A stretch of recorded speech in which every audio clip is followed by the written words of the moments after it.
Subscribe to our channel by clicking the subscribe button. Click the bell button and enjoy the latest uploads from our channel. हाँ बच्चों, all India financial company का एक और question.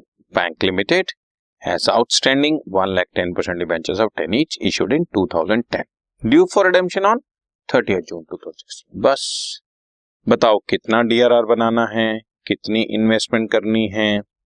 ठीक है, कुछ भी नहीं करनी, all India banking financial institution है और at the time of redemption debenture की जनरल एंट्रीज पास कर। सो मैंने लिख दिया बच्चों, no DRR is required, no DRI is required. So 10% debenture debit to debenture holder debit to bank. 10 lakh रुपए की हमने ड्यू किया। 10 लाख की डिवेंचर थे बच्चों, 1 lakh debenture of rupees 10 each, 10 lakh due किया, 10 लाख पे कर दिया। इशू की एंट्री हमने 2010 में कर ही ली थी। इसमें ना डीआरआर चाहिए ना डीआरआई चाहिए, तो नॉर्मल क्वेश्चन, राइट।